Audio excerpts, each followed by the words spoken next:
Today we're going to be talking about my most recent mod and the channel name change. Stick around.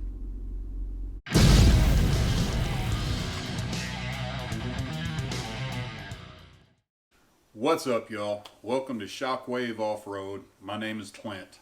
If you guys have been around for a while, you understand that this channel used to have a different name. It's kind of hard to explain why we decided to change the name, but I'm going to try to do it as quickly as possible so it makes sense to y'all. Basically what it boils down to is ads. If you guys have noticed, I've reached all the requirements to start placing ads on the videos and make a little money off YouTube. Well, apparently there's a problem. My application keeps getting denied.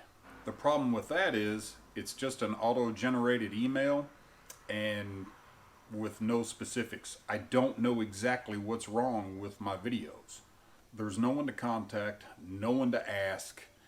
It's just kind of leaves you hanging. So I went through a community help board that's supposed to help you with this kind of stuff. And one consistent response that I kept getting was the channel name may be offensive. I'm with you. I don't get it. I don't understand, but hey, whatever. This is the world we live in. So after working on several different things, if you guys have gone back and watched some of my older videos again, you've noticed changes. I've had to move some stuff and delete some stuff, and I've actually deleted a few videos. I had a couple videos that had some copyrighted music on it, and that was not intentional. It was just one of those deals where I never expected to get to this point, so I didn't care. But now that I'm here, this is where I'm at. The good news for you guys is until I get it figured out, you're not going to have to watch ads watching my videos. So good for you. The other thing is the channel's not going to change. I'm still going to be doing the same stuff. We're still going to be wrenching on Jeeps, and we're still going to be wheeling, and we're still going to be trying to bring you guys some good, informative, pertinent content. We chose Shockwave Off-Road out of, I don't know, maybe 7 or 8 different possibilities that we tried to come up with over the last couple months. The one I really wanted to use was already being used by somebody. My favorite one, and it seems to be the favorite of a lot of people that I've mentioned it to, I decided not to go with because I feel like it may turn potential viewers off just by the channel name. And that was Beer Belly Off-Road. I thought that was pretty cool and it was kind of funny, but we decided on Shockwave Off-Road because it stays in the same kind of category where we were at, and it also allows us to bring in content with the TJ. So that covers the name change. Alright, so what I've done most recently to Napalm, you guys know last week's video was how to mount bead locks. So we got bead locks on Napalm. Bead locks are heavier than regular wheels. The front really wasn't a concern for me because I've already trussed and gusseted the front axle. I've already got the RCVs in it.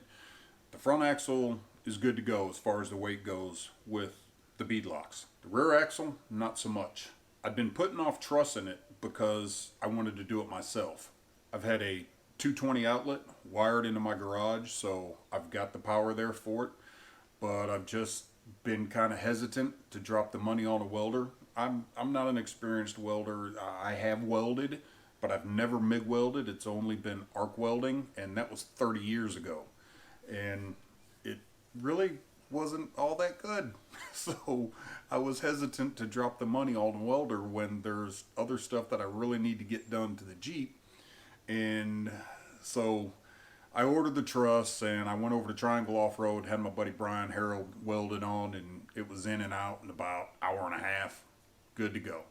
I went with the Barnes 4-wheel drive rear axle truss, and I'm going to show y'all the main reason I did, but I also think it just looks better to me than the others. Cab Fab's got a rear truss out. Moto Built's got one. Evo's got one. Artec's got one. There's a lot of different truss trusses out there. Alright, so as you can see, that's the Barnes truss. It's pretty low profile, extends all the way across the diff and to the other side. I like the way it looks better than most of the others. But the main reason I chose the Barnes over any of the others is because of this right here. Their truss has, it's basically a half moon that sits over top of the axle tube and gives you more contact area to weld to. All of the other trusses just sit right down on the top of the tube. This will also help. One of the big problems that you have is the axle tube spinning in the diff, and a lot of guys will weld right here between the tube and the diff to alleviate that problem. This will also help with that. So not only do you have more contact area, it's also going to help with the tube spinning.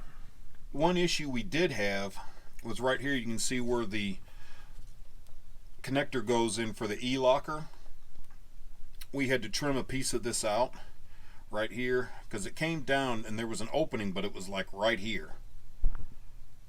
And it was just extremely difficult to get your fingers on the plug to unplug it or plug it back in.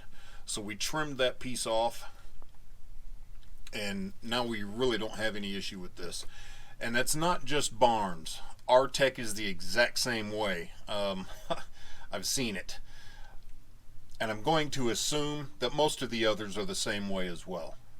And we've got the same thing on this side. The little half moon cradle kind of sits over the tube there. Good contact area. That's going to help with the weight of these bead locks. Now that I've got the rear axle trussed, the only other thing I really need to do to it is the axle shafts. Then after the rear axle shafts, I'm just looking at drive shafts, and my drivetrain is pretty much done. Everything that I had envisioned and planned on doing, it will be to where I'm satisfied and confident in what I have built here. Hope this video gave you all some insight and answered questions about the name change. If you have any other questions, don't hesitate to put them down in the comments, and I'll try to get to them and answer them as best as I can. You guys remember to like, comment, subscribe, and share. Till the next time, keep the shiny side up and Jeep on.